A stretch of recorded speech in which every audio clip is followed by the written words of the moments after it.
Welcome to episode 107 with Denis, Behr. This was a very fun episode. You know, we got to hear about what magic is like in Germany, some of the really cool things that they have there, like close-up theaters, and how Denis really likes performing magic. And most excitingly, we get to dive into a little bit about that new project, Magic on Tap, which has just been released by Vanishing Ink. Looks beautiful, and I am getting myself a DVD copy ASAP. So if you're interested in awesome card magic and performing and really enjoying magic, you know, such a big part of what we do, then I think you're really going to love this episode because we talk about all of those things and much, much more. Here it is, episode 107 with Denis, Behr.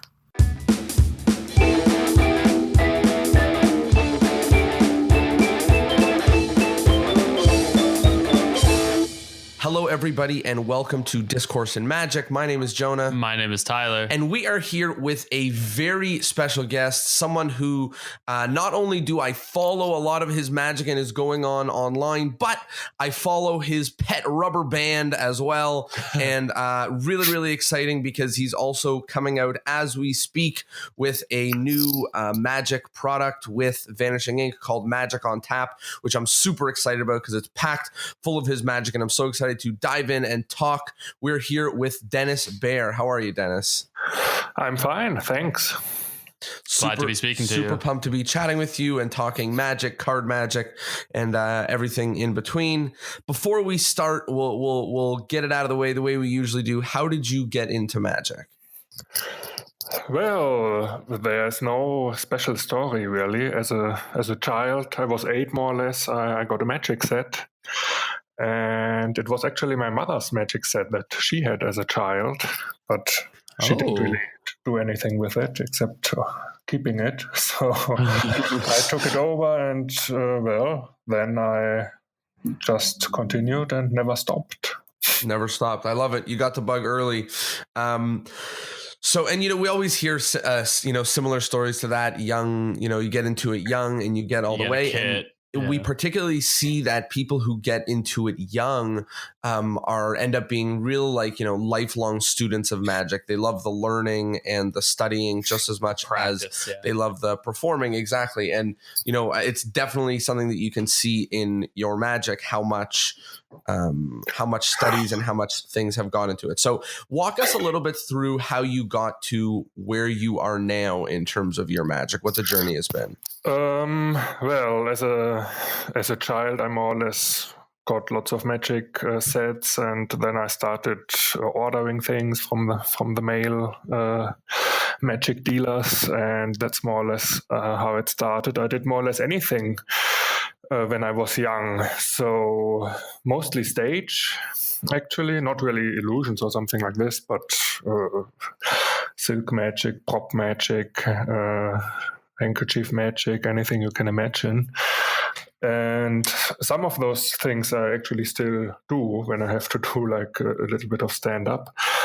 But as a teenager, I bought Cut College, among other things, that came out in German quite like 10 years before it came out in English. So in the 90s it was available. And I read this many times and more or less learned everything in it. And that's when card magic started to slowly become my first love, and that's what it is now. And I've never lived off magic, so I'm not a professional magician now and never have been really. So it's more or less a side project. What is your full-time? I studied mathematics at university. Yeah, that's awesome. Both of us did the same. I didn't graduate because I'm a cop-out, but...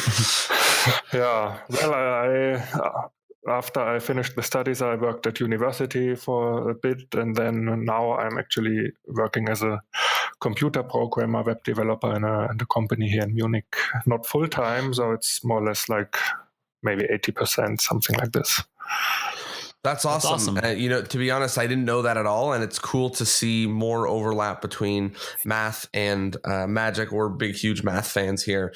And it also again, like gives a lot of light into the type of magic that you do. And while we don't talk about method on this podcast, I did want to dive in and talk about a very small chunk of method, only because I wanted to talk about how it affects your magic, which is that when I see you perform, you're often not running through the deck, culling up cards. Instead, it's very clear to somebody who, really it takes someone who knows magic.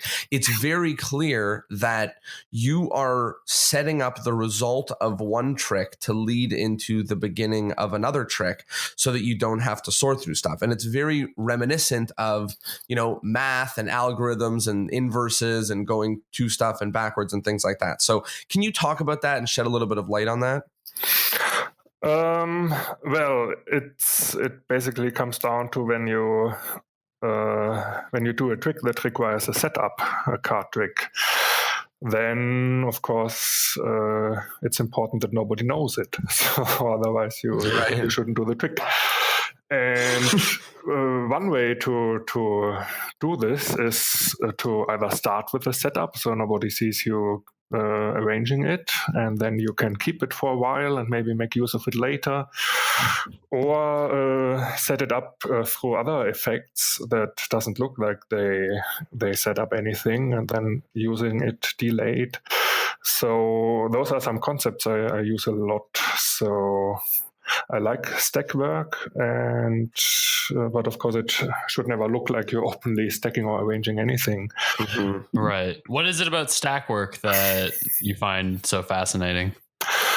I like that you are so far ahead, when you, before you start it, you already have the full power in the deck, and the audience doesn't know anything about it. If you start with a shuffle deck, of course, you're more or less at equal terms and they can follow and see what you do. But if you have a stack already, then you are more ahead. So you're basically... you don't even have to do a slight. You're already winning in that sense. Yeah, so you did the work at home, more or less, when nobody was looking.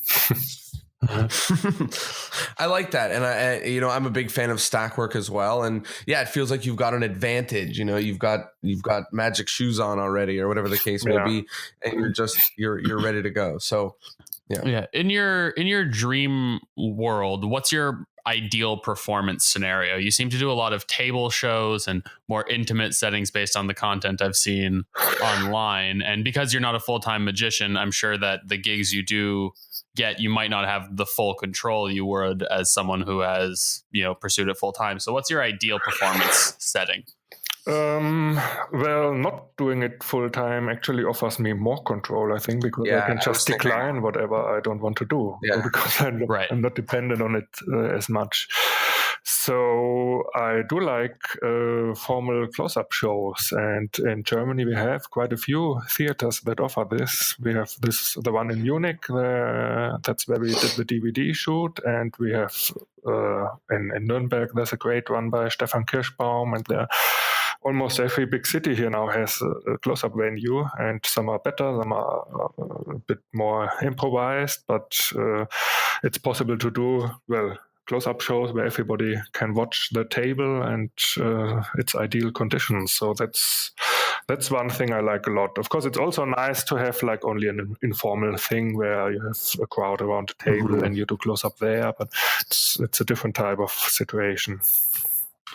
Right. And is that sort of where you got your start? I know you said you were doing a lot of stage stuff as a kid, but I mean, how did you find that this was your preferred performance style? Because we don't have those types of theaters in Toronto. The closest thing I can think of was be doing restaurant magic, because you get Witchwood. Oh yeah, the Witchwood's all right. Yeah. But there's not many theaters in Toronto that offer that sort of space. So how did you figure out that was sort of what you wanted to do? Well, I've always liked card magic. So, and if you want to do card magic, then the stage is, the repertoire for stage is a bit limited. So a lot of the things you would like to do are not possible there. So, and some are not even possible in table hopping because you need more time or more space or whatever. So that's honestly the ideal showcase for card magic. Because you still have the control that you get when you're doing a stage show, but the intimacy of the close-up side of things. Exactly. So let's talk a little bit about, that type of show, and, because there's a lot to it, because it's a medium-sized crowd. You really have to have a different level of audience control than when there's sort of 700, 800 people. It's almost more difficult because each person is there with you. Like when there's 1,000 people in a theater, it is a general use, like it's an audience of people. But in those sort of shows, it's more intimate. You can work with people individually. I know that I do a ton of that type of performance, and I'm sort of wondering if somebody wants to learn maybe some major tips for performing in that sort of close-up setting, if they want to get into it, or if they want to really maximize their success in it, what are some tips that you have for somebody? Maybe anything about working with the audience, like closing, like engaging, anything. What sort of tips do you have for that sort of working place? I don't really have many tips. I'm still figuring it out myself, more or less. But of course, you are in much closer contact, so you can speak to people, and they are all there to pick cards and so on. But it's more or less easier to practice than stage magic, I guess, because you can just do it anywhere. If you do, like in a restaurant, if you do a trick, then it's much more similar to this kind of thing than stage magic, where you are on stage and if it's a completely different situation. So the theater in Munich seats like 80 people or a bit more. So it's not too small. So it's quite a few people. And I mostly work with the first 2 rows because they are there and can be involved directly, and the rest I cannot even see because of the lights. So the situation is a bit of a mix, I guess, between actual close-up and theater feeling. Yeah, that's something I never really thought about, was how it's not something you said. It's just, when you said stage is very different, when you think about people who tour with a stage show, doing the run-throughs before your actual show is so very important, because each stage is going to offer different challenges, right? Where I feel as like with a close-up show, as long as you can get the right angles you're looking for and the right table you bring with you, then you have a lot more control because it's an intimate thing. Yeah, maybe. They are all quite a bit different, those close-up theaters. So it depends on how sensitive your material is, I guess. But when it comes to the creative side of things, what are some of your inspirations for the types of effects you create? I look everywhere, more or less. I read a lot of books, so that's certainly a main source of inspiration. But I also watch videos, other shows, and other magicians. There are some I like a lot. And everything can inspire me to work on a plot or a routine and find something that might work for me. So, books are probably the main thing. Cool. In terms of creativity, let's talk about probably one of the most creative parts of what you do, which is our good friend Herbert, the trained rubber band, which is very funny, and it's an awesome part of who you are. But it's also like, I think I might have found Herbert before I found you, and I was like, who owns Herbert? I'm like, oh, Denis does, and I think it's really cool, both as an interesting twist to who you are and what you do, and as a character, and also just a premise in magic that we've gave an animation to one of these objects and that it does something. So can you talk a little bit about the history of Herbert, and then a little bit about sort of your thoughts on going really deep into the make-believe and the creative, so far as to being like a rubber band that has its own quite successful Facebook page? Yes, I mean, Herbert, I've been doing the Herbert routine for more than 20 years, I think. since the 90s, and it was Pitt Hartling, my friend from Frankfurt, who showed me the routine first, and he got it from some other guy. I later found out that the method is more or less based on one that Hiro Sakai from Tokyo published in The Trapdoor. So I've been doing it a long time, and Pitt even gave it the name Herbert, so he named him. And only, I don't know how long the Facebook page exists, actually maybe less than 10 years, I guess. I've been doing it ever since, and of course it's not, when I say that this is the trained rubber band Herbert, then of course it's more a big joke. I don't believe it, and nobody else should. Wait, Herbert's not alive? What? I'm heartbroken. Yeah. So, but people remembered him a lot. So I always thought, it's a good thing. So people come and say, do you have Herbert with you? Show him Herbert, and so on. And that's why I set up this Facebook page, and now he has more than 1,000 fans. Do people come to your shows and ask about Herbert, like audience members, or do they clap when you bring Herbert out? Some do, before I even call him. That's awesome. If they've seen the show before, and they say, Herbert, and they know him already. He has a relatively... They're chanting, Herbert. I mean, who's this Denis guy? We want Herbert. That's how he's taking over. Yeah, he has a small part in the show. Actually, it's like 5 minutes, maybe, but still.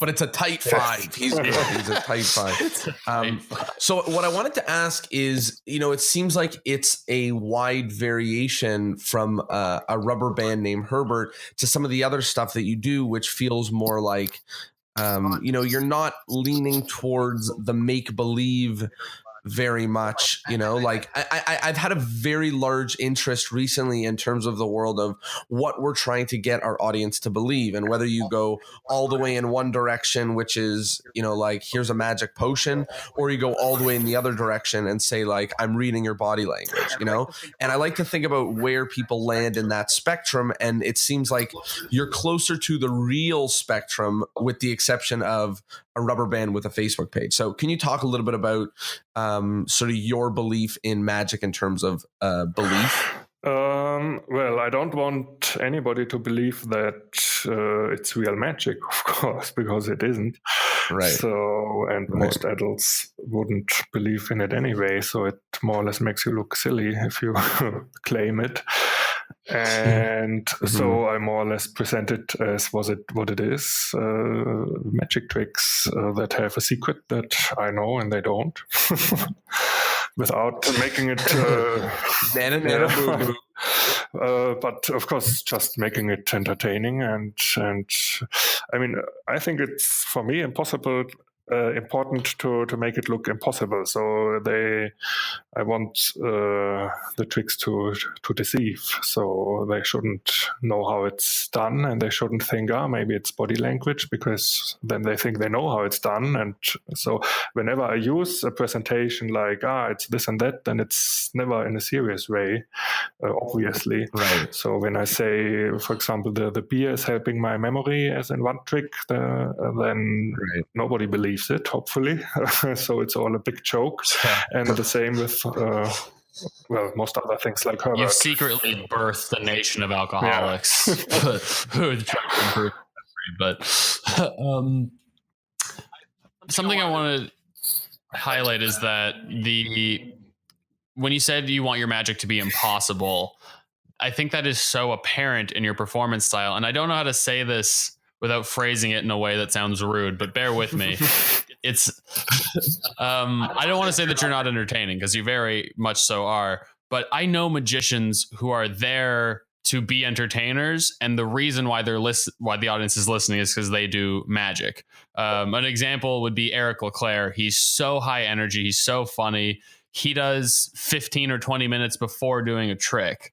Whereas your performance style seems to be, it's playful and fun, but it's very direct, and it's about the subject matter. It's magic first. Yeah, it's magic first, impossibility first. And is there any reason why that is something you find more important than the, showmanship, so to speak, that we see in other performers?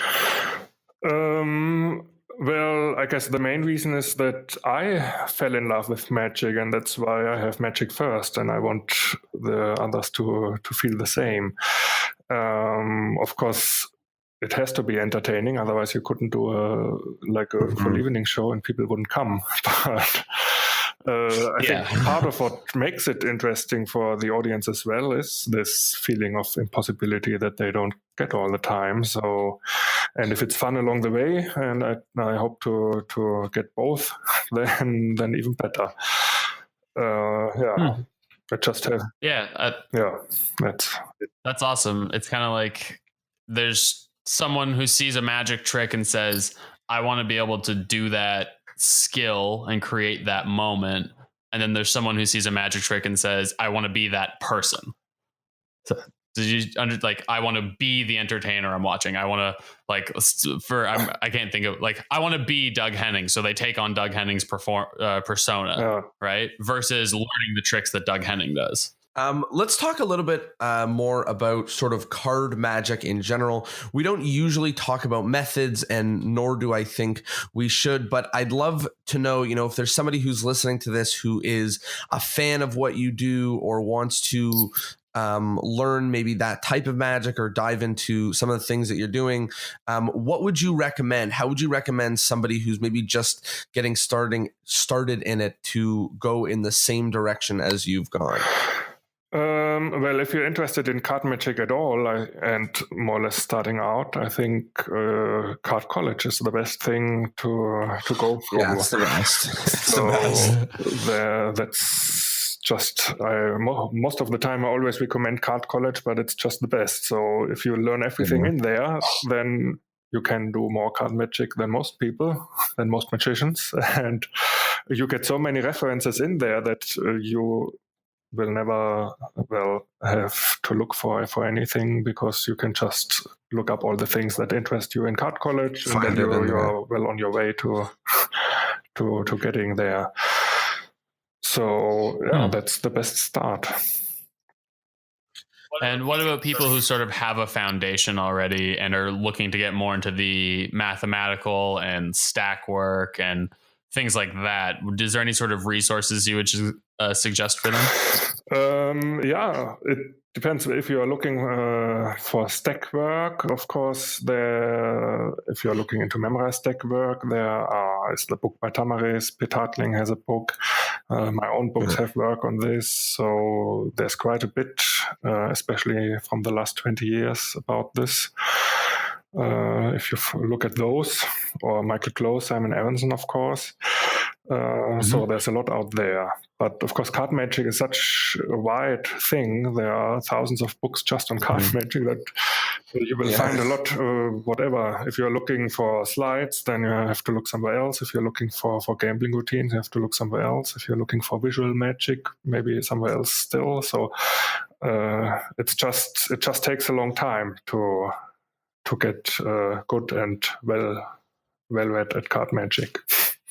Yeah, and part of it, which I think is what you were leaning towards earlier, is that, you read a lot, and the answer is not going to be to somebody listening to this that necessarily, you have to get this one book. Even though Card College is an amazing place to start, the answer is to be well read and to know a lot, so that when you're trying to come up with a solution or an effect or the best effect or a moment, you have a lot more to draw from, like a larger tool belt. Yeah, exactly. And also, I think you should enjoy reading magic books just for the sake of reading them.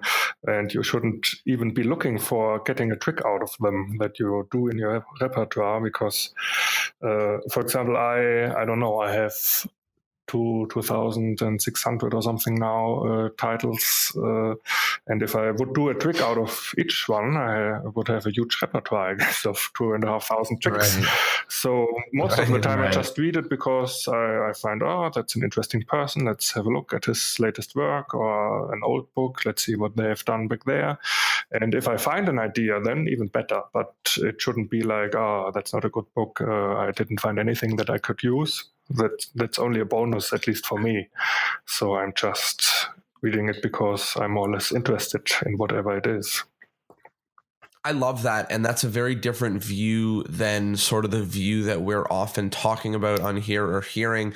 We're often hearing about the very practical aspect of what to buy and how to sort of maximize your dollars and, buy books, not Learning tricks, so you can learn. Yeah. Exactly. And then, thinking about it in a different way and saying, there's multiple joys in this thing that we call magic, like performing is a joy, but also you can just love playing cards, and that's weird and makes no sense, but you're allowed to. And you can also, love magic books, just reading what's in it, the way, just to reflect earlier on math, I love the way that a magic book is written like a math textbook, where it's kind of like proof, like theorem and proof. And if there's corollaries, great. And you get to learn about those on the path. And, a magic book, I love the idea that you read the effect and you're like, wow, that sounds impossible. I don't know how someone could do that. And then you read the method and you're like, great. Now I know how. And hopefully it's written entertainingly, and maybe the bits of patter that are quoted into it are entertaining. And, it's like reading a script, or it's like reading, you can get joy out of that part as well. I was going to say, a lot of math is not necessarily practical in your day-to-day life. Like, why am I studying how to stack shapes in higher dimensions? I'm not going to use it for anything that I'm doing, but it's a knowledge base that I have, and it's going to change your line of thinking and change your approach to certain things in the future.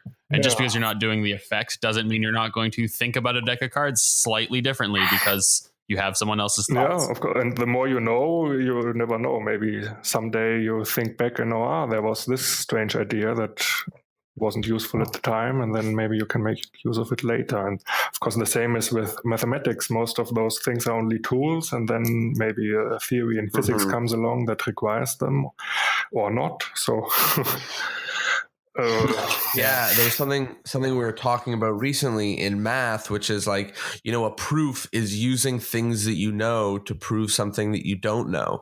And it feels like in magic, the wider your tool belt is of things that you know how to like accomplish, or different methods to approach it, the better chance you're going to be able to create something impossible, because you have more tools that you have at your disposal. So definitely there's a big parallel there. And the same way that the best mathematicians are well read, so as well the best magicians are well read as well. Yeah, I think so. I guess there are exceptions, but generally they are. Yeah, there are some exceptions there. I wanted to dive in and talk. I know at the end we'll give a little bit of time to plug it more deeply, but I'd love to start and talk a little bit about the Magic on Tap set that came out. It seems like it is pretty extensive, with 4 DVDs, all, breaking down all of the stuff in your act. And it just seems like an incredible package, which I am absolutely going to buy because it looks absolutely amazing. So I'd love to hear a little bit about how that project came to light, because it's sort of like an all-encompassing looking thing. And I'd love to hear about how that came to be. Yeah, it just came out actually. And we did the DVDs in October here in Munich. And well, I've thought about doing DVDs for a long time, and I got asked here and there, and thought about, I don't want to do it in like a studio. It should more maybe be the theater where I'm performing, to make it more, to make it feel like home. And so we found a date last year, and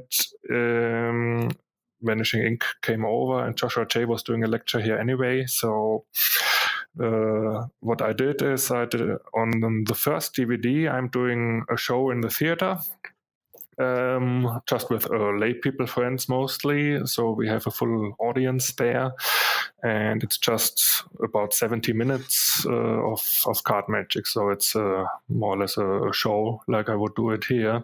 It's not I do 2 shows at the theater here. So I have show number 1 and the show number 2. And They are both about 2 hours with an intermission, and so there's no overlap between those. So that's a lot of material. But on this DVD, I more or less did like I put tricks together just for the DVD from both shows and things that are not in the shows, because that's what I wanted to do on the DVDs. So it's not one of the shows that I actually do here regularly, but most of the tricks are just in a different combination. So you get to see like 70 minutes of a show, and that's nice. It's always nice, I think, when I watch Magic DVDs to see an actual performance and not just a lecture setting, or maybe a table with one magician spectator who takes a card, and then, I mean, it can work, but most of the time I think it's much more interesting to see how it actually plays in front of lay people. So that's what I'm doing there. And the 2 other DVDs are used to explain this show in detail. And on the 4th DVD, we are going to a beer museum in Munich, and they have a restaurant there. And I do some more tricks in like an informal restaurant table magic setting. Yeah, so that's it. It has stuff from my books and stuff that are not in the book, so it's a more or less a mix of things. That's awesome. It looks like a real gargantuan project, and definitely something that looks like it's packed full of magic, and super excited for people to dive into it. I wanted to, again, just touch back to dive a little bit more into card magic. Again, like, we don't really talk about methods on here, but I sort of I would still love to, dive in and talk about some of the things that you do special with a deck of cards. So I hinted at it a little bit earlier in terms of going from setting stuff up for a future trick or things like that. But I'd love to find out a little bit about how you work on routining, whether you're thinking about what would go better later, or whether you're thinking about the moments, or whether you're just tracking the way that the stack rotates through a deck, or all of the above. So I'd love to hear about how you put stuff like that together. Well, it's more or less a mix of different things. First of all, if I want to have like a performance or a session, I make a list of the things I would like to do and try to put them in an order that makes them build in some way. And then I have to look at the methods, of course, if it's even possible to do this order. So then I might have to change it around a bit. But of course, when I know I need a special setup later, then I try to arrange the tricks around it so it makes sense. So it's not always that I go make the order more or less how a spectator would maybe choose it, because for theatrical reasons, but the method is interlocked in this. So that's more or less how I do it. So a variety of tricks, then I look how they work, and then I try to put it all together. And do you design full shows and sort of routines as a whole piece exclusively, or do you take tricks that you've already built routines for and then put them in an order that you like, and then rework them so that the routines flow into each other? Or do you start from scratch and just make the list and go from there? I start with just individual tricks usually. And then when I actually put them together, I might have to change them, or I can leave them as they are. But the starting point is usually a specific effect that I want to do. Okay. So it sounds like you're not the type of magician who will just start with a deck of cards and stop whenever, like, it seems like you definitely have a set, like, where you're going to start and where you're going to end before you start. Is that true? At least in formal performing situations. Of course, if it's just an impromptu situation, I can just take up any deck and go into some tricks. So that's possible too, of course. But if you have the advantage of presetting everything as in a theater, then why not make use of it? So, but yeah, both is possible. Awesome. This is sort of maybe it's a weird question, but it's something I always ask when we have a guest that's not from North America. And that is, what is the magic culture in Germany right now? And what was it on your journey? Because here it's Toronto, it has a huge, community of people that really work together, and it was very easy to get sucked into magic. But I've found that a lot of magicians I know from other parts of the world had to like fight to get the information they wanted and order things online, and or the opposite, or there's like it's held in incredible high regard. Yeah. So what's the magic culture in Germany, or specifically Munich? Magic is pretty popular, I think, in Germany because of all those theaters that are popping up and where you can actually see it and perform. So that's a good thing. I guess we have competitions and Magic Circle and lots of meetings in those. So there's quite an active magic scene. So that's good. Card magic is, I don't know, maybe not that big. There are people interested in it, but it's maybe less big than, for example, in Spain, where the level is much higher. Mm-hmm. Right.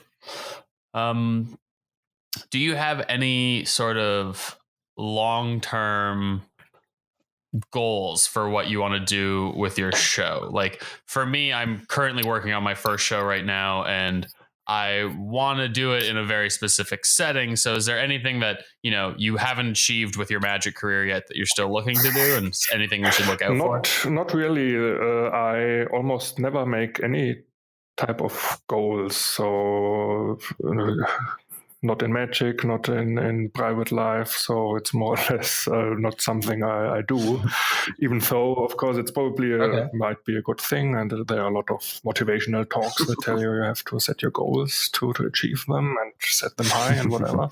I just do whatever comes along. And that's how I did it in the past. And that's how I feel comfortable. So in this theater, I just started in a mixed show, and then somebody said, why don't you do a show on your own? And then I thought, well, let's try it. So it wasn't really a goal. And then about a year ago, he said, well, you should do a second show so the people come again that have seen the first one. And I thought, well, I don't have a second show. All my good tricks are in the first show. But of course, if you start looking and working on it, then you do get a second show. So yeah, it's almost never a long-term goal that I set. So I just do it more or less as it comes along. And I love it, and that's also something that we can reflect on for people who are listening to this who also don't have magic as a full-time career. You have the ability for this to be your joy and your play. Like if performing is fun for you, great. If reading books is fun for you, great. If just sitting around flourishing or flipping around cards or just shuffling cards or whatever is good for you, like that's also great. Like you don't necessarily need magic to help you climb the biggest mountains or whatever the case may be. You can just take it as it's fun and grow with it and sort of enjoy that journey. Absolutely. So I think that I think it's not wrong to say that there's no goals, but rather to just say like all the doors are open. I'll continue enjoying it in every way. And that might mean meeting new people. It might mean reading new books. It might mean putting on my first or my 10th show or anything like that. So it's definitely good motivation and advice for people at home to understand how they can see magic in their lives. That's true. This is a very strange question, and I'm not sure that I'm going to ask it right. All your questions. I know, but this is going to be weird. This is just bear with it. Make me nervous.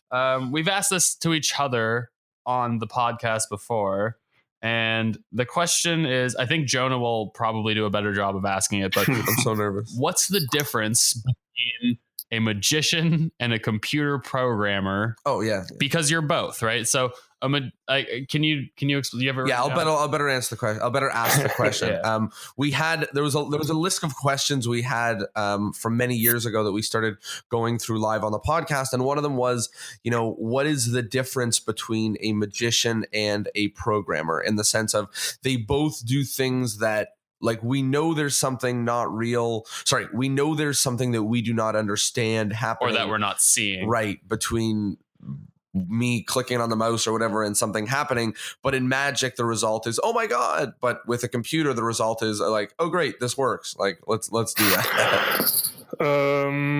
Well, the difference between a magician and a computer programmer.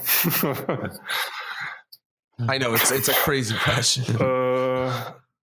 I mean, of course, if the magical effect, of course, is the main difference.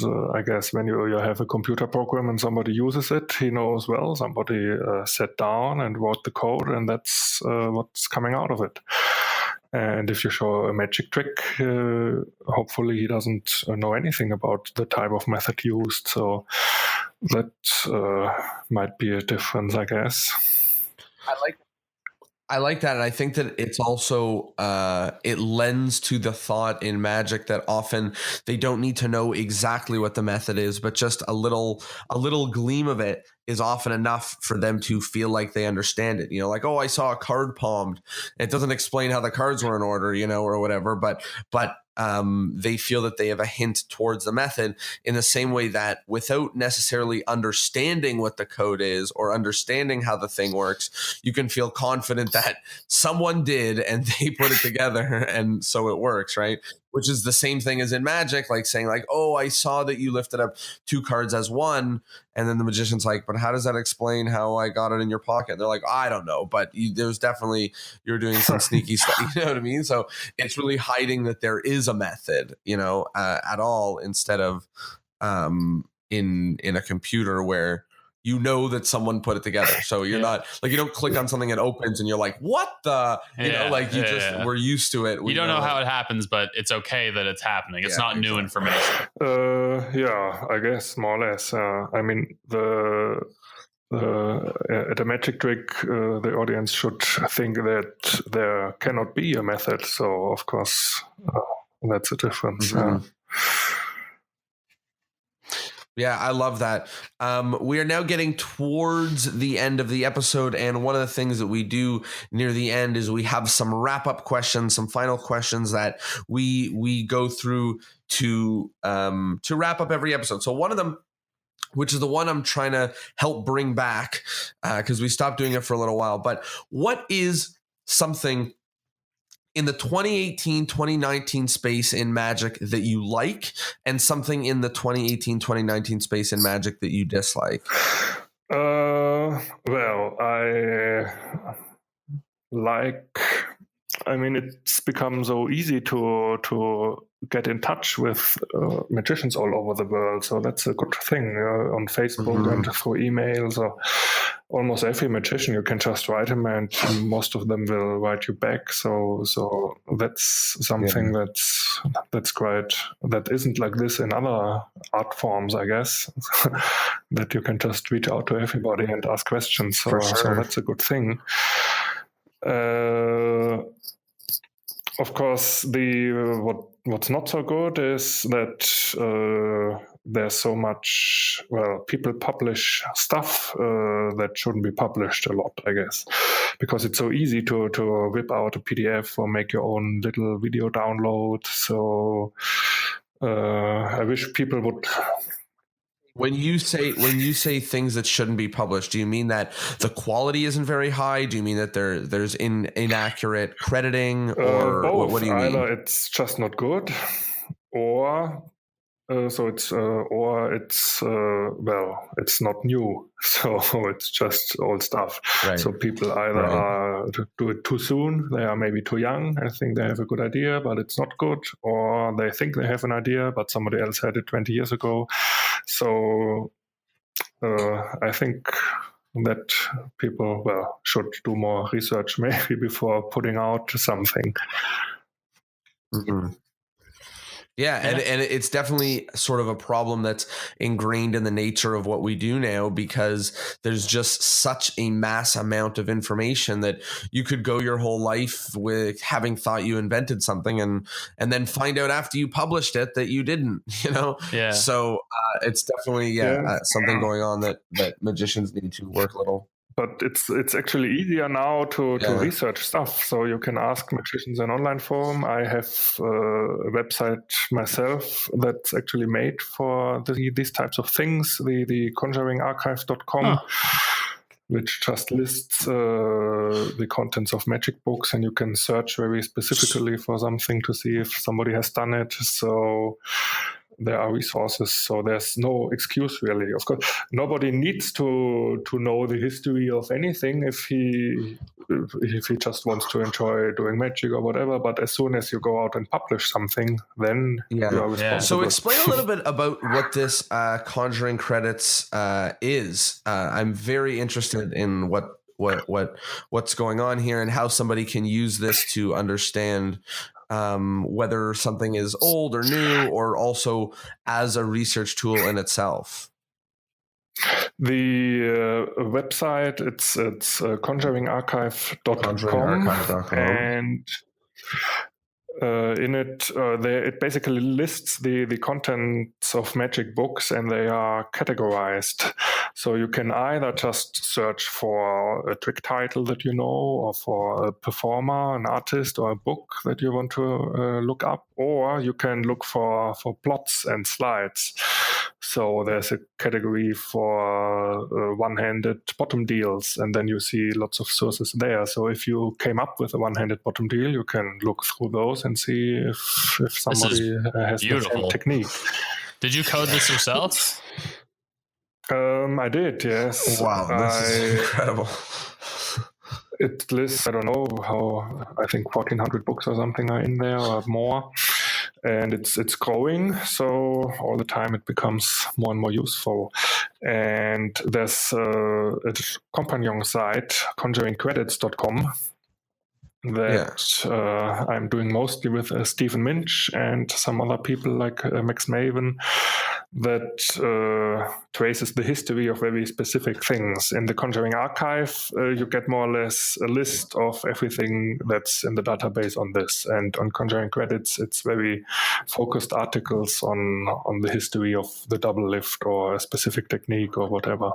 So they are both. So this looks like a real massive tool. How would you recommend that somebody uses it, in terms of how have people reached out to you and told you that it's been very valuable for them in the past for people to use right now? Because this is an incredible resource for people to use. This is just one of those things that, again, this is something to be thankful for 2018, like this sort of thing existing is out of this world. So how have people sort of used this in the past, and how would you recommend, if every magician in the world knew about this, how would you recommend they use it? Well, there are different use cases, of course. One example is you want to buy a book and you don't know what's written in it, then you can look it up and have a very detailed table of contents. That would be a possibility. Or you want to publish something, then you can look for credits there and see if anything applies.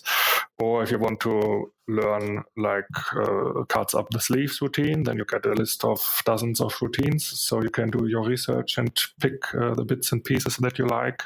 If you want to learn a slide, you can get a list of things. Or if you want to study the work of any specific person, then you can look what has he published and where is it. So there are a lot of use cases. So there are maybe 300 people using it every day worldwide. So for a website of magic references, that's quite a lot already.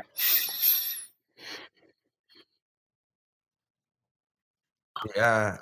Hopefully huge. There'll be some more now that we're mentioning it here. Spreading the word about this a little bit. This is awesome, and it's one of those things again that I'm glad is here, and it's something I will spend a lot of time looking at.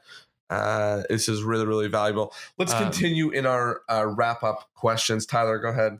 So the next section is the question of the week. So basically, you get to ask our audience a question. This can be something that you want to hear their response to, like you're interested in knowing what they think, or it could be something that's sort of introspective and something you want them to ask themselves.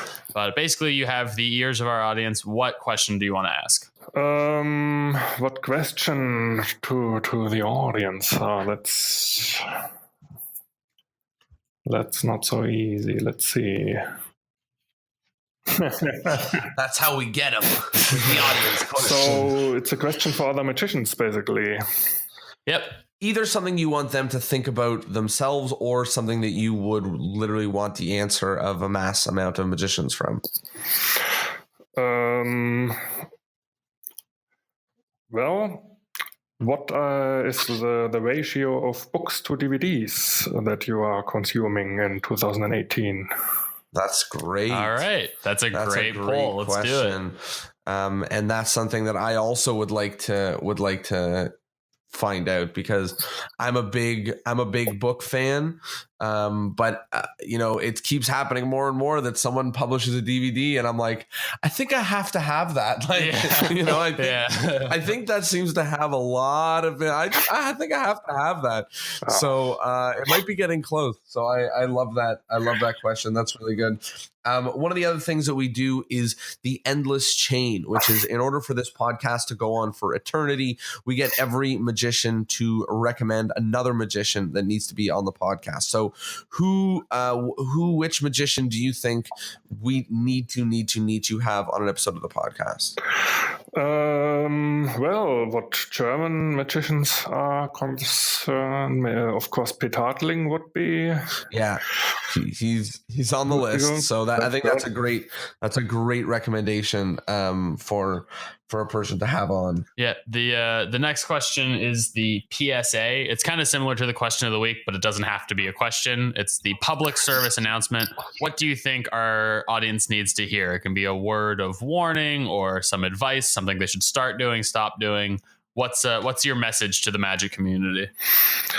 Well, let's see.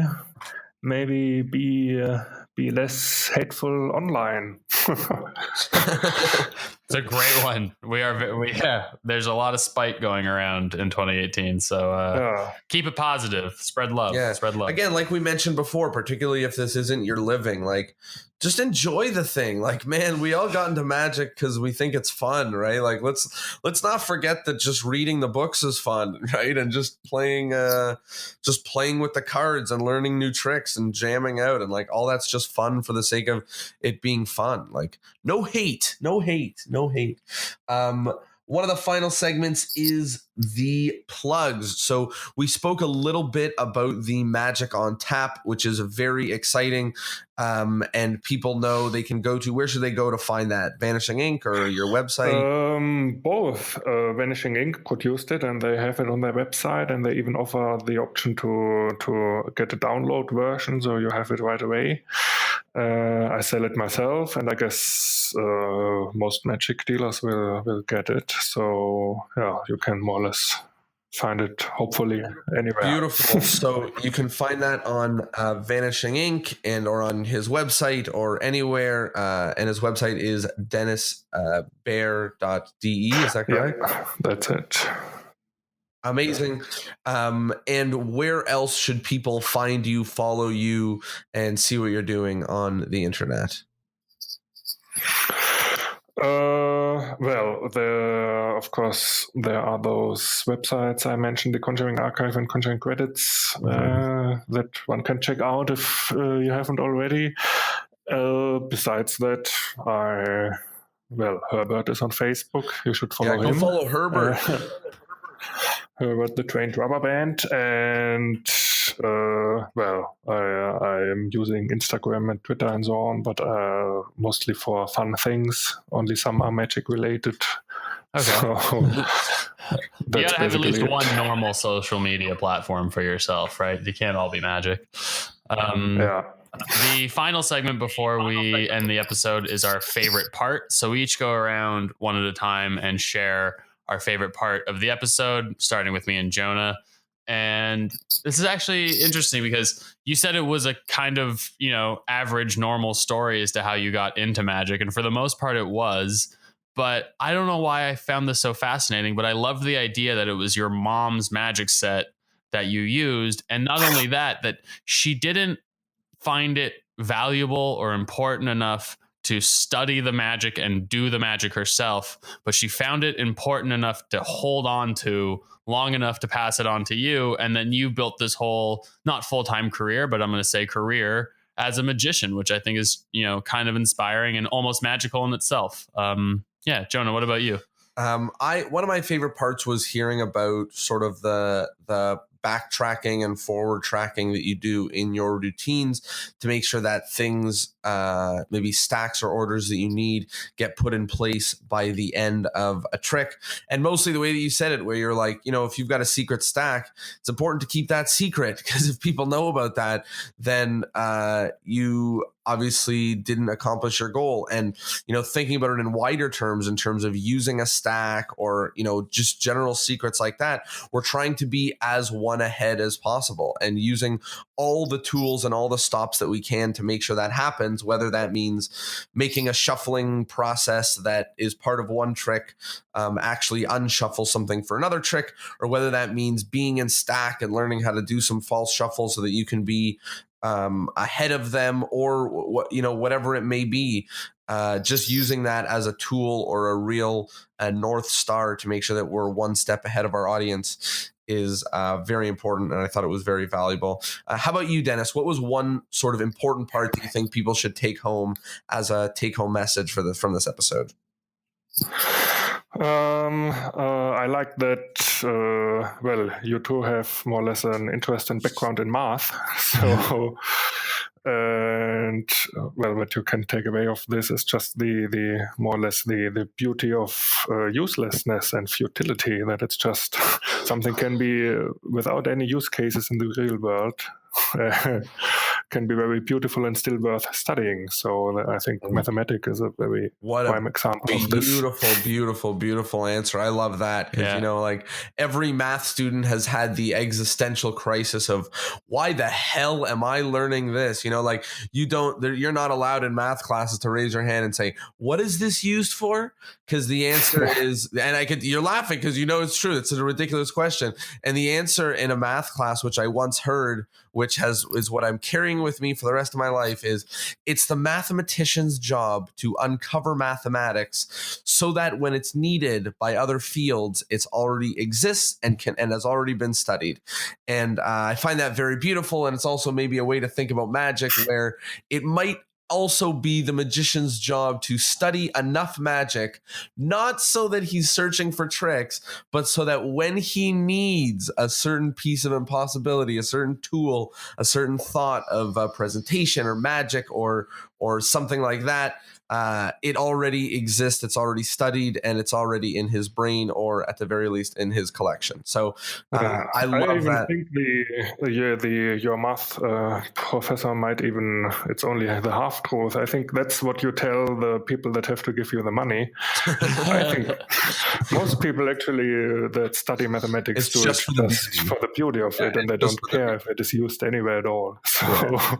Yeah, there's no question. It's just for the beauty. But I like to think that making leaps in math, maybe hopefully someday one person might need to use it.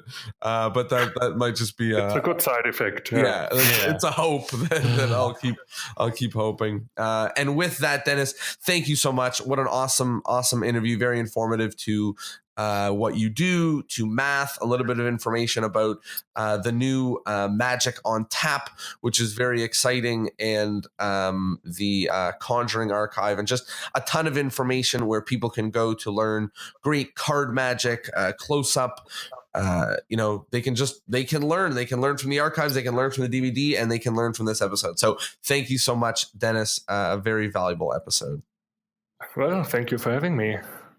Amazing. And with that, I want to thank everybody at home for being a part of this. Once again, big props to you guys for listening to an hour's worth. And there has been no method, so you still don't know how the tricks work. You don't know where your pinky goes. That's right, but you do know how to be a little bit better. So thank you guys so much, and we'll see you all next Thursday. Take care.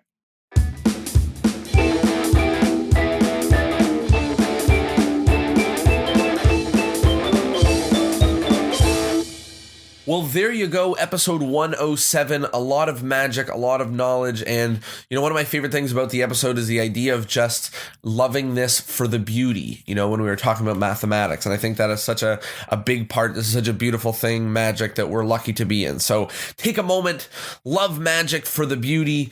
And while you're taking this moment, take some action. So whatever the action is for you, do something fun and special with your magic, or at the very least, share this episode, something like that. And if it excites you, if you like playing cards, if you want to learn amazing card magic, go buy Denis Behr's Magic on Tap, because it looks like a gnarly DVD, and I'm excited for mine to come. Anyways, thank y'all. See you Thursday.